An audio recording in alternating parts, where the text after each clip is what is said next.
दिव्या की हथेली जुड़ी हुई है। दिव्या पैर हिला रही है। दिव्या ने एक रेड स्वेटर पहना है। उसके नीचे वाइट कलर की टी शर्ट और जीन्स की पैंट और वाइट स्नीकर्स। दिव्या एक थेरेपिस्ट के ऑफिस में बैठी है। केबिन किसका था? डैड का था। तुम्हें कुछ याद है उसके बारे में? दिव्या नीचे से झुका लेती है। नहीं, बस कुछ फोटो में ही देखा है। सच में जानना चाहती हो? दिव्या एक हल्की और फीकी सी हंसी हंसती है। कई सालों तक तो मुझे पता ही नहीं था कि ऐसी कोई जगह भी है। मेरे 18वें बर्थडे पर हमारे आश्रम के जो ओनर है ना, उन्होंने मुझे बताया कि मेरी बस अपनी एक कैबिन है। मेरे डैड या मेरी मॉम की मुझे कोई बात तक याद नहीं है, लेकिन उनका पूरा घर मेरे नाम है। Divya, it's not your fault. तुम बस 3 साल की थी जब आखिरी बार तुम लोगों ने देखा था। दिव्या चुपचाप नीचे देखती है। अभी क्या फील करोगे बता सकती हो? दिव्या थोड़ी देर चुप रहती है। मुझे भी नहीं पता, बस कुछ सवाल है जो रोज मन में चीखों की तरह गूंजते रहते हैं। कैसे सवाल? तो मैं सोचती हूँ कि जब वो शीशम का पेड़ उनकी गाड़ी के सामने आया तो क्या उनकी नजरों के सामने मैं एक बार भी आई थी?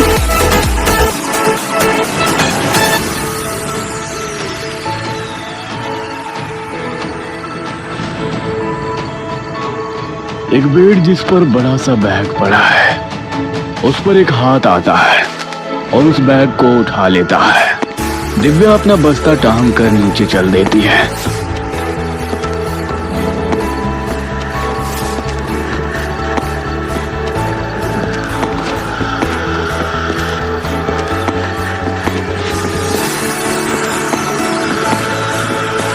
सामने उसकी दोस्त रिया खड़ी है।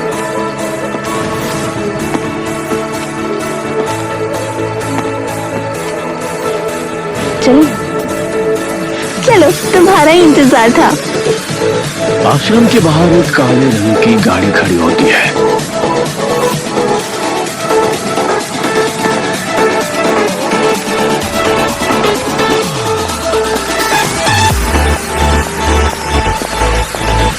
दोनों उस गाड़ी के अंदर जाकर बैठ जाती हैं। गाड़ी चलने लगती है।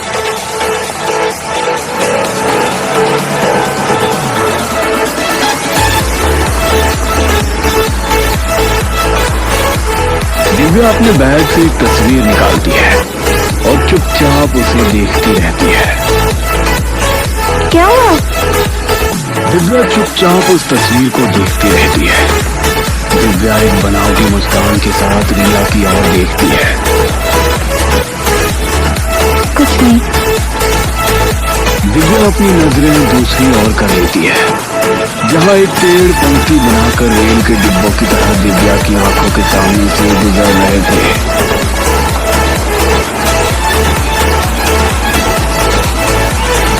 गाड़ी थोड़ी देर में जंगल के एक सुनसान इलाके में आकर रुकती है। मैडम, आगे गाड़ी जाने का रास्ता नहीं है, तो आपको यहीं उतरना पड़ेगा। अरे पर भैया, इतनी रात को हम अकेले कैसे? तभी अचानक दिव्या उसका हाथ पकड़ लेती है। ठीक है भैया, कोई नहीं, हमें यहीं उतार दीजिए, हम अब चले जाएंगे।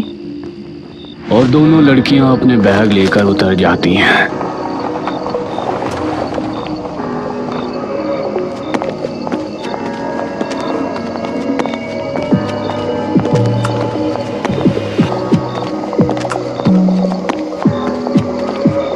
यार, वो अंदर तक छोड़ देता।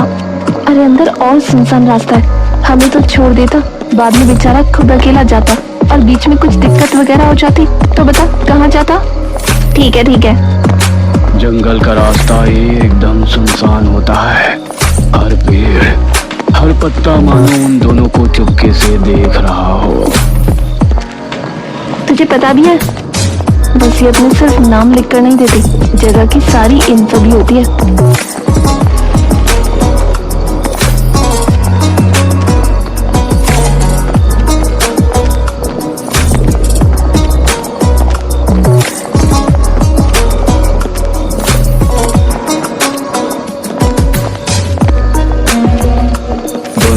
कार उस सुनसान रास्ते से निकलकर उस केबिन तक पहुंचती है।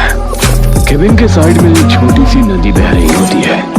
केबिन बाहर से काफी धूल भरा होता है और पूरा लकड़ी का बना होता है, जो कि बाहर से हल्का गल चुका है और सफेद पड़ चुका है। इसकी चाबी है तेरे पास?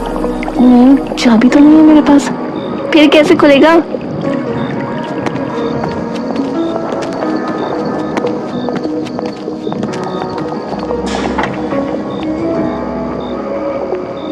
अरे दरवाजा तो खुला हुआ है।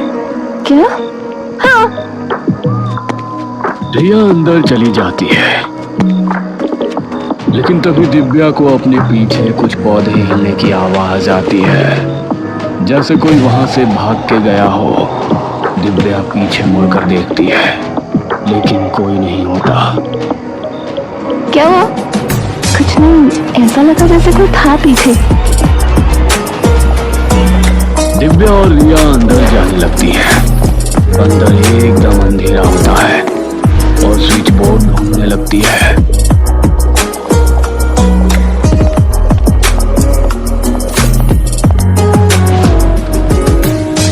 यार यहाँ कैसे रुकेंगे? पूरी जगह में तो गंद मचा पड़ा है। क्या कोई केयर टेकर भी नहीं था यहाँ का? इतने अंदर कौन सा केयर टेकर आता होगा? अब इसे कैसे साफ करेंगे? देखते हैं। तू ऊपर देख, क्या मैं नीचे देखती हूँ। रिया अपने बैग से एक न्यूज़पेपर निकालती है और उस पर अपना बैग रख देती है। ठीक है, ऊपर जाके देखती हूँ। रिया ऊपर चली जाती है।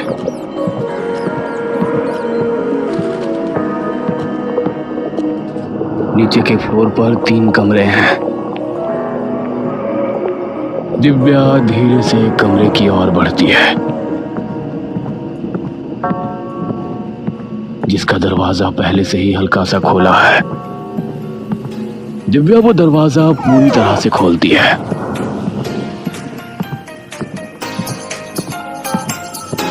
और टॉर्च जलाकर वहां का स्विच बोर्ड ढूंढती है और लाइट जलाती है।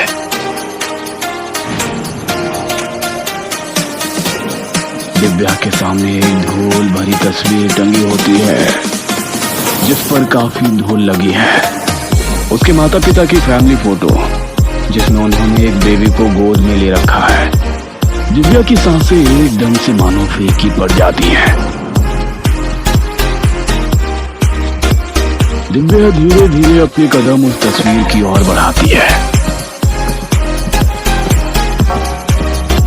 दिव्या तस्वीर के पास पहुंचकर तस्वीर को धूल अपने हाथों से साफ करती है। दिव्या की सांसें एकदम से फूल जाती हैं। तभी अचानक उसके कानों के पास पीछे से किसी के होठ आते हैं। होठ एकदम काले पड़ चुके होते हैं।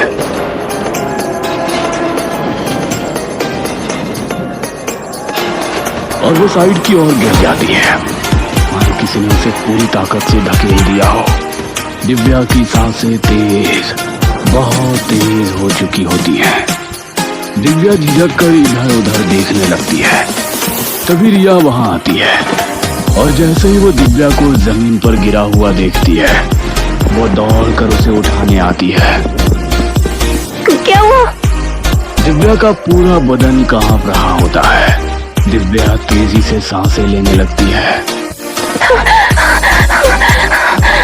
रिया नीचे झुककर दिव्या की पीठ सहलाने लगती है। क्या हुआ दीवू? कुछ बोल तो सही। कुछ नहीं, बस अचानक से चक्कर आ गए और मैं गिर पड़ी, शायद धूल की वजह से। चल ठीक है, खड़ी हो जा। रिया दिव्या को उठाती है। अभी कोई भी कमरा थोड़ा बहुत साफ कर लेते हैं और आज रात वहीं लेट जाते हैं, बाकी कल उठ कर देखते हैं।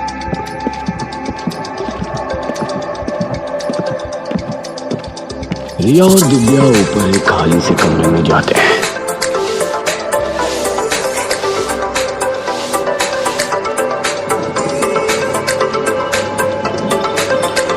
और कमरे की सफाई करके वहीं लेट जाते हैं।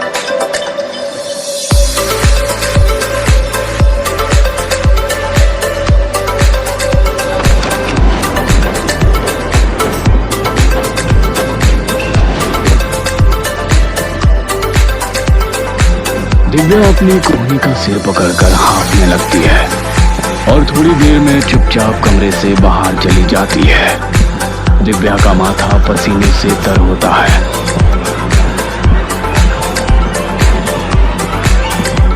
वो कुछ देर के लिए नीचे चली जाती है। जैसे ही दिव्या नीचे पहुंचती है, उसे एकदम से किसी के बुलाने की आवाज आती है। दिव्या, कहाँ जा रही हो? दिव्या बेबी, इधर आओ मम्मा के पास। दिव्या डर के मारे इधर उधर देखने लगती है, पर वो आवाजें लगातार आती रहती हैं। दिव्या बेबी, दिव्या बेबी, दिव्या खाना खा लो। दिव्या बेबी, आवाजें धीरे धीरे दिव्या बेबी, तेज होने लगती दिव्या हैं खाना खा लो। और दिव्या अपने कानों को दोनों हाथों से ढक लेती है दिव्या बेबी, दिव्या और खाना नीचे खा गिर लो। पड़ती है। तभी अचानक सारी आवाजें एकदम से बंद हो जाती हैं। दिव्या अपनी आंखें धीरे धीरे खोलती है, पर तभी वो सामने देखती है। अंधेरे में एक औरत अपनी पीठ मोड़े खड़ी हुई है। दिव्या के हाथ पैर वही मानो बर्फ की तरह ठंडे पड़कर जम से जाते हैं। वो हिलने की कोशिश करती है और उसकी एक उंगली तक हिल नहीं पाती। दिव्या बोलने की कोशिश करती है और उसकी जुबान पे मानो लकवा लग जाता है। तभी वो देखती है कि जमीन से धुआं निकल रहा है। दिव्या की थमी हुई आवाज एकदम से दर्द में कराह उठती है। रिया उसकी आवाज सुनकर भागी भागी उसके पास आती है। क्या हुआ? यहाँ अभी अभी क्या हुआ? यहाँ क्या? तू पहले उठ और ऊपर चल, मेरे साथ चल। यहाँ क्यों आई तू? रिया दिव्या के माथे पर हाथ रखती है। तेरी तबीयत खराब हो रखी है, पूरा शरीर तप रहा है तेरा।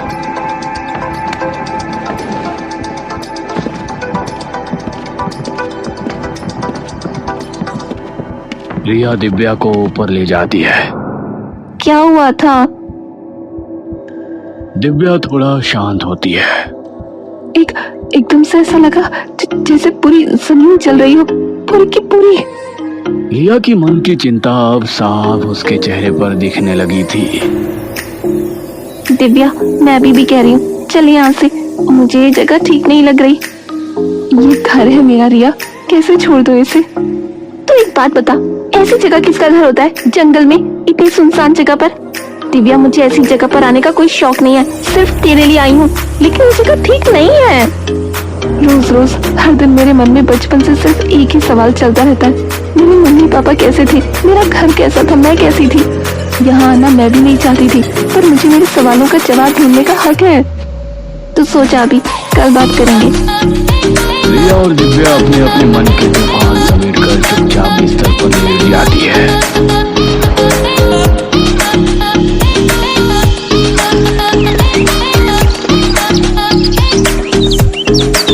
अगले दिन दिव्या और रिया पूरे घर की सफाई में जुट जाती हैं।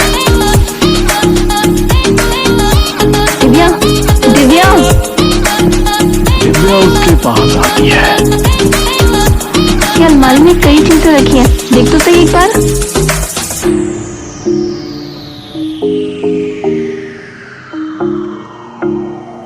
दिव्या भी कागज और बैग निकालती है।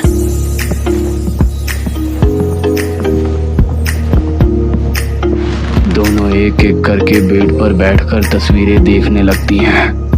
कुछ तस्वीरों में दिव्या के मम्मी पापा है और कुछ में दिव्या थोड़ी बहुत दिखाई देती है। ये तू है?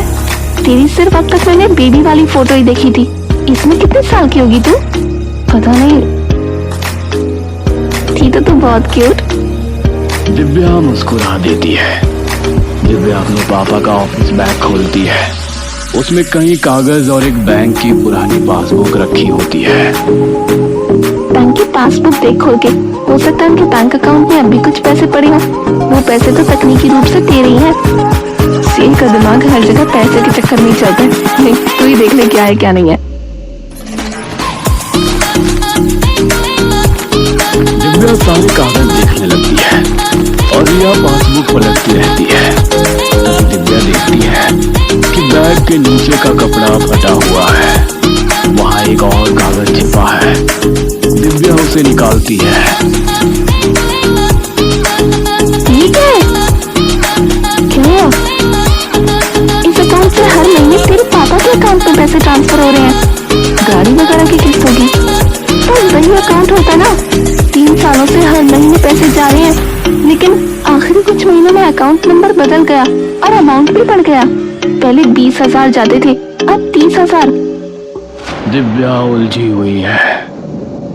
पता नहीं यार। दिव्या वो कागज पढ़ने लगती है।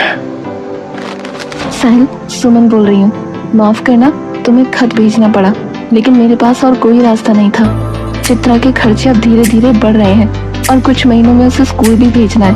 मेरी सैलरी खाने और किराए में खत्म हो जाती है, तो अगली बार से थोड़े पैसे ज्यादा भेजना, वरना मजबूरी में मुझे तुम्हारे पास आना पड़ेगा। ये मत समझना कि मैं तुम्हें डरा रही हूँ। जो कर रही हूँ वो सिर्फ अपनी बच्ची के लिए नहीं, हम दोनों की बच्ची के लिए कर रही हूँ। भले ही पिछले 3 सालों में तुमने आकर अपनी इस बेटी की शक्ल भी नहीं देखी, लेकिन चित्रा उतनी ही तुम्हारी बेटी है जितनी दिव्या।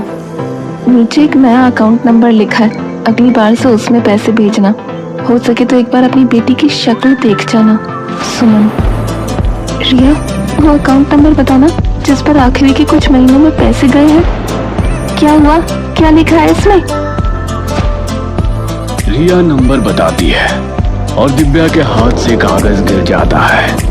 उसकी आंखों से आंसू बहने लगते हैं। दीवू, क्या हो गया? दिव्या अपना मुंह ढककर रोने लगती है। रिया आकर उसे गले लगा लेती है। दीवू, कुछ तो बोल, क्या हुआ है? पापा का अफेयर चल रहा था। What? दिव्या बुरी तरह से रोने लगती है। रिया वो चिट्ठी उठाकर पढ़ती है।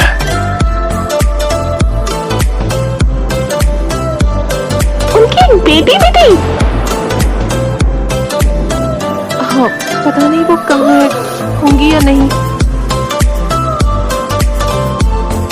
तो अभी रेस्ट कर, बाद में देखेंगे ये सब। हम यहाँ से जा रहे हैं अभी के अभी। तो ठीक कह रही थी, यहाँ रुकने का कोई फायदा नहीं है। तभी उन्हें पीछे से एक औरत की फुसफुसाती आवाज सुनाई देती है। अब तुम कहीं नहीं जाओगे।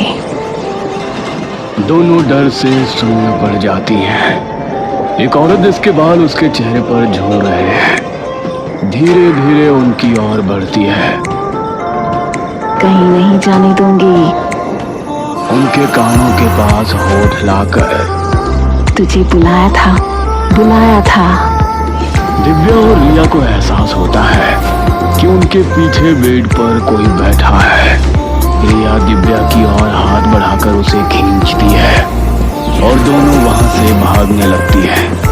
दिव्या एक साइड के दरवाजे की ओर दौड़ती है, लेकिन वो बंद होता है। तभी वो औरत तेजी से उनके पीछे आती है। कहा था ना नहीं जाना चाहती हो तुम, तो जाओ। वो दोनों को जोर से धक्का देती है।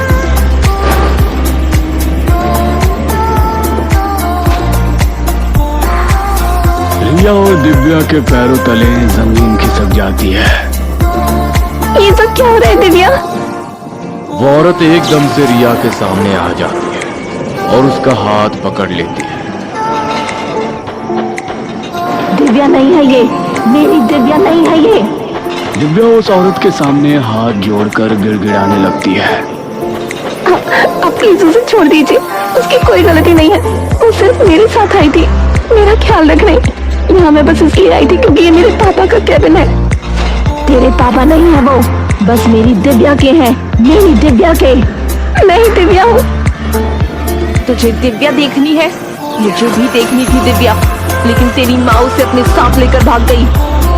क्या? हाँ, तेरी माँ उसे अपने साथ ले गई। आप प्लीज छोड़ दीजिए उसे। मुझे नहीं पता क्या हुआ या किसने किया। प्लीज उसे छोड़ दीजिए, प्लीज प्लीज।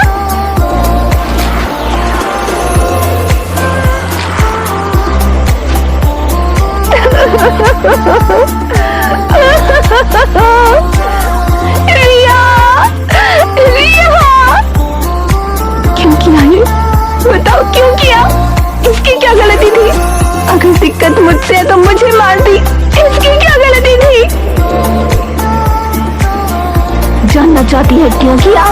पता है, तुम्हारी माँ ने।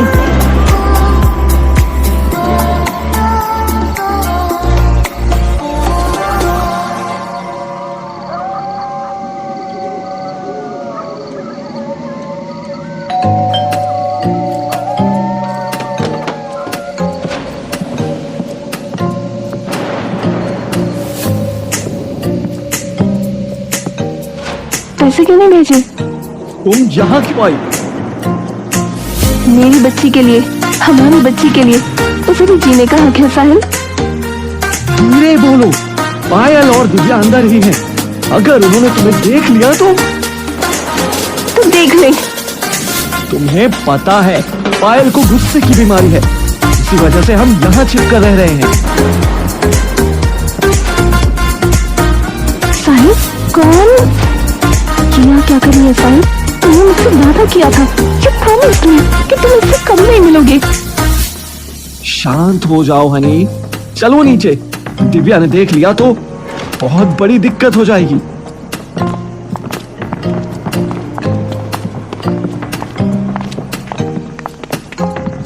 अब एक शब्द भी मत बोलना तुम, सिर्फ मैं बोलूंगी। तुमने मुझे धोखा दिया, मैं बर्दाश्त कर गई, लेकिन हमारी बेटी को धोखा नहीं देने दूंगी।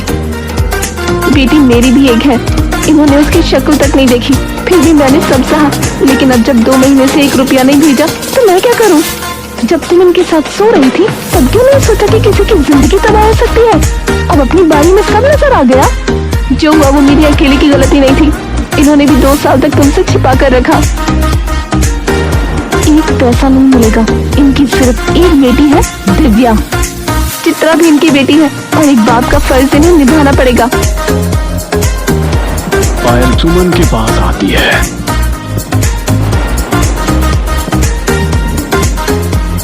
साहिल, तुम्हें और तुम्हारी बेटी को एक भूती कॉल नहीं देगा। वो पलटने लगती है। तभी सुमन अपने हैंडबैग में हाथ डाल देती है। सुमन, ये क्या कर रही हो? पायल घूमती है, कर गुस्से से कुलबुला उठती है। पैसे दो वरना मुझे धमकी देती है तू। कमरे में जोर से 2 आवाजें आई, जैसे कोई पटाखे फटे हो। दोनों का किस्सा ही खत्म।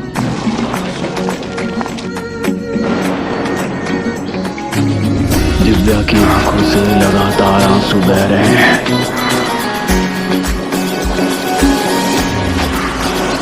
दिव्या अब इतनी सदमे में होती है कि होश में नहीं रहती कि वो जा रही है या उसके आसपास कोई है भी या नहीं, और उसकी आंख और मुंह पर वही काली पट्टी बांध लेती है। तू बता, इसकी क्या गलती थी? दिव्या गर्दन टीवी की चुपचाप एकटक सामने देख रही होती है।